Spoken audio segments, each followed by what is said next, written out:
नमस्कार दोस्तों, India world update में आपका स्वागत है। रूस और यूक्रेन के बीच 24 फरवरी से जंग लगातार जारी है और इस जंग में जहां यूक्रेन बर्बाद हो रहा है, वहीं रूस भी दुनिया में अलग थलग पड़ गया है। कभी सोवियत संघ के सहयोगी देश रहे, अब अमेरिका के सहयोगी नाटो में शामिल होना चाहते हैं। फिनलैंड के राष्ट्रपति सोरी निनिस्टो और प्रधानमंत्री सना मरीन ने बिना देरी किए सैन्य गठबंधन नाटो की सदस्यता के लिए आवेदन करने की घोषणा की है। स्वीडन भी कुछ दिनों के भीतर नाटो की सदस्यता के लिए आवेदन कर सकता है, क्योंकि दोनों ही रूस के पड़ोसी देश हैं और अब इन्हें डर लग रहा है कि पता नहीं रूस कब हमला कर दे। दोनों देशों का यह फैसला इसलिए खास है क्योंकि दोनों ही देश मौजूदा यूक्रेन जंग में न्यूट्रलिटी या तटस्थता के लिए जाने जाते रहे हैं। ऐसे में नाटो में अहम बदलाव होगा माना जा रहा है, क्योंकि इससे रूस नाटो की सीमा में दोगुनी से ज़्यादा इजाफा हो जाएगा। जिस खतरे की वजह से रूस ने यूक्रेन पर हमला करा था, वो खतरा डबल हो जाएगा, दुगना हो जाएगा, लेकिन इससे नाटो की ताकत बढ़ेगी, ऐसा भी माना जा रहा है। आखिर दशकों से तटस्थ रहे इन देशों के नाटो की तरफ जाने का फैसला क्यों सही है? इस घटना का यूरोप पर क्या असर होगा? क्या इस घटना से रूस और कमजोर और नाटो ज़्यादा ताकतवर हो जाएगा? नाटो के यूरोपीय सहयोगी देशों पर कुछ असर भी होगा या नहीं? ऐसे कई सवालों के जवाब तलाशे जाने लगे हैं। तो आइए जानते हैं कि फिनलैंड और स्वीडन आखिर नाटो में क्यों शामिल होना चाहते हैं और इससे रूस को क्या खतरा है और यूरोप पर इसका क्या इफेक्ट होगा। नाटो है क्या और फिनलैंड और स्वीडन नाटो में शामिल होना क्यों चाहते हैं? तो बात करें नाटो की, तो पहले NATO North Atlantic Treaty Organization है। दूसरे वर्ल्ड वार में उसके खत्म होने के तुरंत बाद स्थापित 30 देशों का रक्षात्मक सैन्य गठबंधन है। वैसे तो इसका मुख्यालय ब्रसेल्स में है, लेकिन इस पर अमेरिका समेत अन्य परमाणु हथियार संपन्न अन्य पश्चिमी देशों का प्रभुत्व है। 1991 में सोवियत यूनियन के विघटन के बाद नाटो का पूर्व में रूस के पड़ोस में तेजी से विस्तार हुआ और इसे रूस ने हमेशा शक की निगाह से देखा। बहुत से देश जो शीत युद्ध में सोवियत संघ के निकट थे, अब धीरे धीरे नाटो में शामिल होने लगे। अब यूक्रेन, फिनलैंड, स्वीडन भी नाटो में शामिल होना चाहते हैं।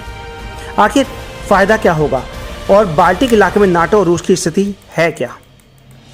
माना जा रहा है कि इन दोनों देशों के नाटो में शामिल होने से नाटो को बहुत तगड़ा फायदा मिल सकता है।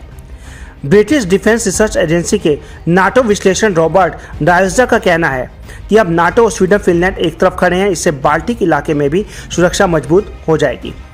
फिनलैंड और स्वीडन को नाटो के खेमे में आने से बाल्टिक देशों की सुरक्षा करना नाटो के लिए आसान हो जाएगा। वहीं बाल्टिक इलाके में नाटो अब कमजोर नहीं बल्कि एक ताकतवर पक्ष बन जाएगा। वहां का वायु क्षेत्र अब नाटो के उपयोग के लिए भी खुल जाएगा। यह सब कुछ निश्चित तौर पर इस क्षेत्र में रूस को कमजोर बना देगा और बेशक राजनीतिक तौर पर नाटो की एक और बड़ी सफलता होगी। तब हम बात करते हैं कि जहां फिनलैंड दशकों से एक तटस्थ देश रहा है, वहीं स्वीडन भी किसी संगठन से जुड़ने से परहेज करता रहा है और वो भी एक तटस्थ यानी कि न्यूट्रल ही रहा है। तो अब धारणा बदल रही है। हालांकि स्वीडन का ब्रिटेन के साथ रक्षा समझौता रहा है। शीत युद्ध के दौरान भी दोनों ही देशों का अपना स्वतंत्र रक्षा तंत्र रहा है। अब यह नाटो से जुड़ जाएगा। 1991 में सोवियत संघ के विघटन के बाद बने यूरोपियन संघ से फिनलैंड और स्वीडन की निकटता और बढ़ी और दोनों 1995 में संघ के सदस्य हो गए, लेकिन दोनों देश सैन्य रूप से तटस्थ बने रहे। सेकेंड वर्ल्ड वार के बाद भी दोनों देश तटस्थ ही रहे, लेकिन रूस यूक्रेन युद्ध ने दोनों देशों को अपनी सुरक्षा नीतियों पर पुनर्विचार करने का मजबूर कर दिया। इस युद्ध के बाद दोनों देशों में नाटो से जुड़ने का समर्थन करने वालों की संख्या भी काफ़ी बढ़ गई। हालात तो ये बता रहे हैं कि इतना साफ है कि जब फिनलैंड और स्वीडन नाटो का हिस्सा बनेंगे तो रूस उन पर हमला नहीं कर सकेगा।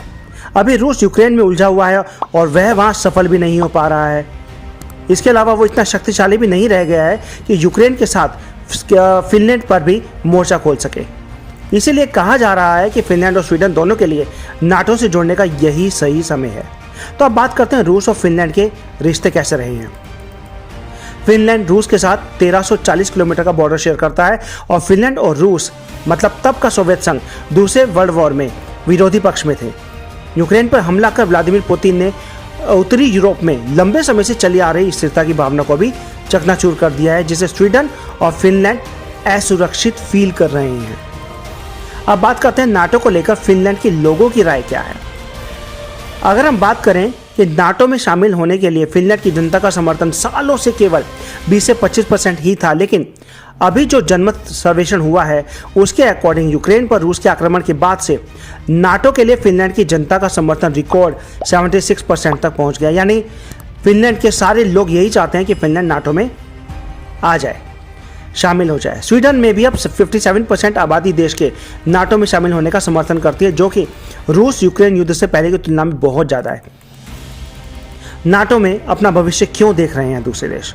ऑब्वियसली फिनलैंड की जनता के लिए यूक्रेन पर रूसी हमले ने उन परिचित खौफनाक यादों को फिर से ताज़ा कर दिया है जब 1939 के अंत में सोवियत यूनियन ने उन पर आक्रमण किया था और 3 महीने से अधिक समय युद्ध चला था। फिनलैंड की नज़र रूस के साथ लगे अपने 1340 किलोमीटर के बॉर्डर पर है और वो खुद से सवाल कर रहा है कि क्या हमारे साथ भी रूस ऐसा कर सकता है।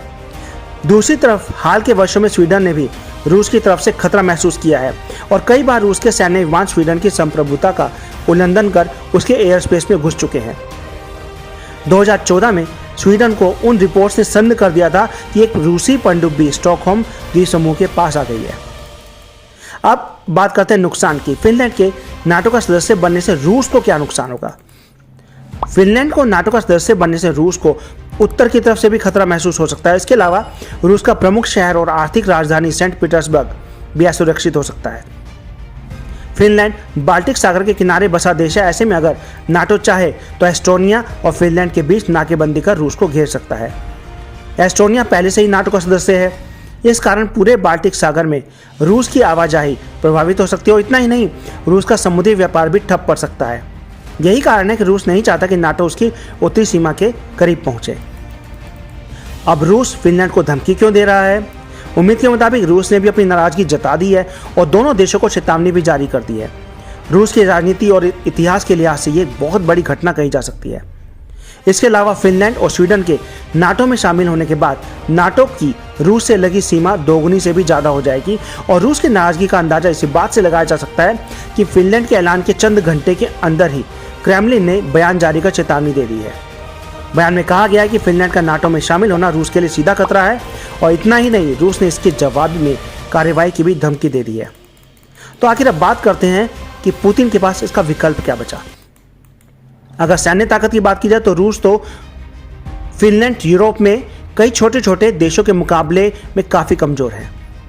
ऐसे में राष्ट्रपति व्लादिमीर पुतिन फिनलैंड सीमा पर भारी हथियारों की तैनाती कर सकते हैं क्योंकि फिनलैंड बहुत ज़्यादा कमज़ोर है। इससे फिनलैंड के ऊपर एक तरीके का मनोवैज्ञानिक दबाव पड़े। इतना ही नहीं, रूसी सेना फिनलैंड की सीमा पर चौकसी और अपनी गतिविधियों को भी बढ़ा सकती है। इससे भी फिनलैंड की अपेक्षाकृत कमज़ोर फौज पर भारी दबाव पड़ेगा।